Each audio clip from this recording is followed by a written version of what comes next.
Bismillahirrahmanirrahim. Assalamualaikum warahmatullahi wabarakatuh.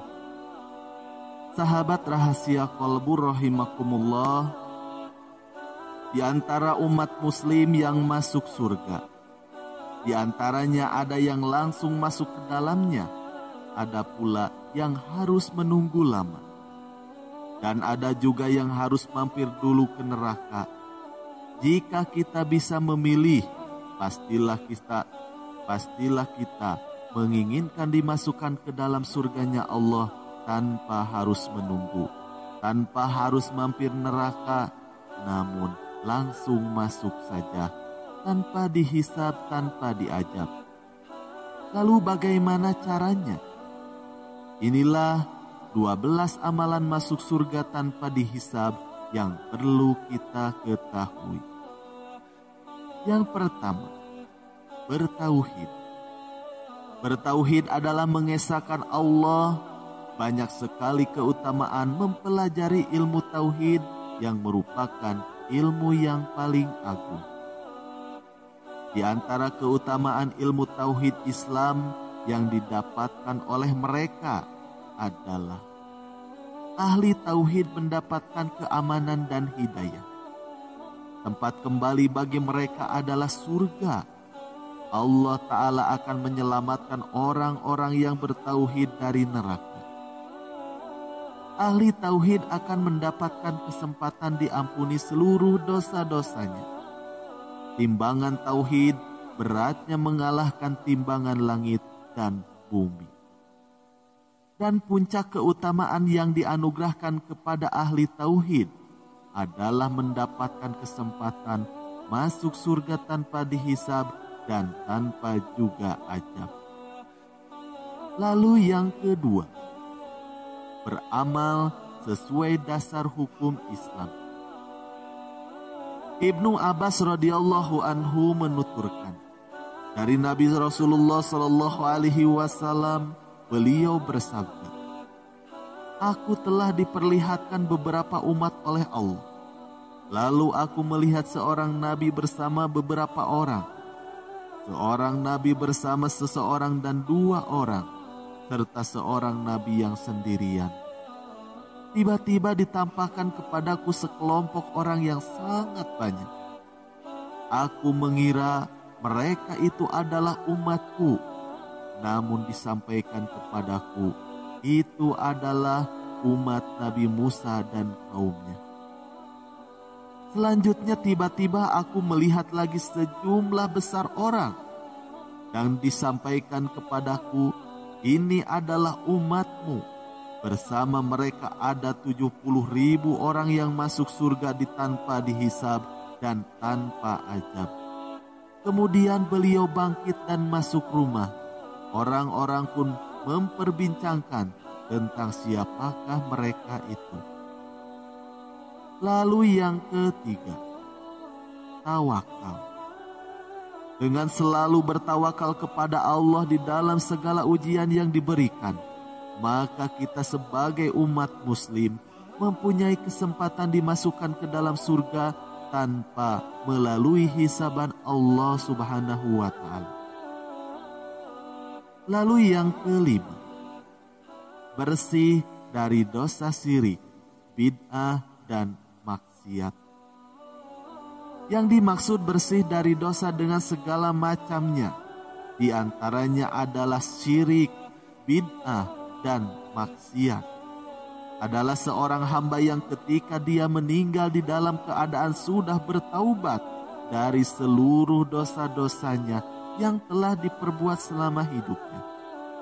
Atau bisa juga dosanya sudah diampuni oleh Allah sebelum dia meninggal, karena perbuatan yang dianggap sebagai perbuatan kifarat untuk segala dosa-dosanya. Lalu yang keenam, jauh dari syirik besar dan kecil.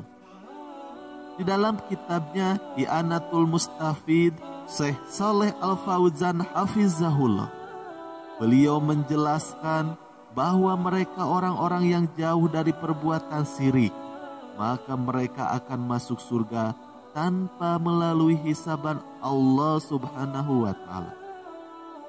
Mereka yang selalu bersungguh-sungguh di dalam melaksanakan amal ketaatan, baik amal yang wajib maupun yang sunnah, mereka adalah orang-orang yang lebih dahulu berbuat kebaikan. Maka barang siapa yang sampai pada tingkatan ini, maka ia masuk surga tanpa hisab dan tanpa azab. Lalu yang ketujuh, mengucapkan syahadat ketika meninggal dunia. Pada ucapan asyhadu anna Muhammadar Rasulullah mengandung tuntunan jauh dari kemaksiatan dan juga bid'ah.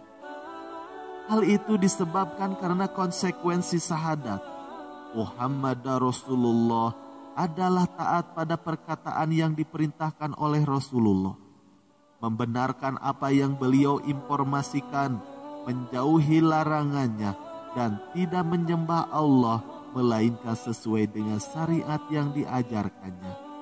Quran Surat At-Tahmid ayat 33. Lalu yang ke-8, pengikut setia Rasulullah. Ada sebuah hadis dari Abu Bakar radhiyallahu anhu. Rasulullah Shallallahu alaihi wasallam bersabda, "Aku dianugerahi Allah 70.000 orang dari umatku masuk surga tanpa hisab. Wajah mereka nampak seperti bulan pada malam purnama. Hati mereka semuanya sama. Lalu aku memohon tambahan kepada Allah, dan Allah menambahkan untukku setiap satu orang menjadi 70.000 orang." Hadis riwayat Ahmad dalam Musnad dengan sanad yang sahih. Lalu yang ke-9, orang yang pertama kali masuk Islam di masa Rasulullah. Allah berfirman, "Dan orang-orang yang beriman paling dahulu, mereka itulah yang didekatkan kepada Allah, berada di dalam jannah kenikmatan, segolongan besar dari orang-orang yang terdahulu, dan segolongan kecil dari orang-orang yang kemudian." Quran Surat Al-Waqiah ayat 10-14. Lalu yang ke-10, mendapat buku amal di tangan kanan. Allah Subhanahu wa Ta'ala berfirman, "Adapun orang yang diberikan kitabnya dari sebelah kanannya, maka dia akan diperiksa dengan pemeriksaan yang mudah, dan dia akan kembali kepada kaumnya yang sama-sama beriman dengan gembira." Quran Surat Al-Insyiqaq ayat 7-9. Lalu yang ke-11, orang yang sabar ketika diuji dengan penyakit berat di dunia.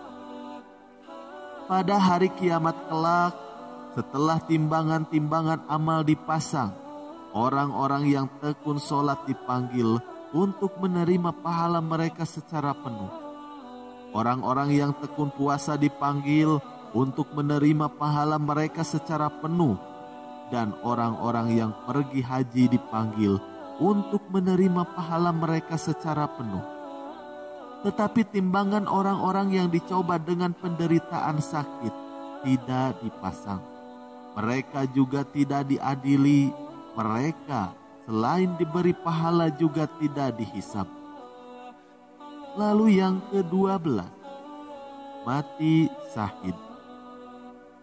Abu Nuaim dari Ibnu Abbas bahwa Nabi bersabda, pada hari kiamat nanti orang yang mati syahid dihadirkan untuk dihisab, dan orang yang suka bersedekah dihadirkan untuk dihisab. Orang-orang yang dicoba dengan penyakit juga dihadirkan, namun tidak untuk dihisab maupun diadili. Mereka malah diberikan pahala yang amat banyak, sehingga orang-orang sehat yang ada di padang mahsyar berharap tubuh mereka dipotong-potong dan digunting agar bisa mendapatkan pahala yang baik di sisi Allah. Wallahu a'lam bishawab. Sekian yang dapat kami sampaikan, semoga bermanfaat. Wassalamualaikum warahmatullahi wabarakatuh.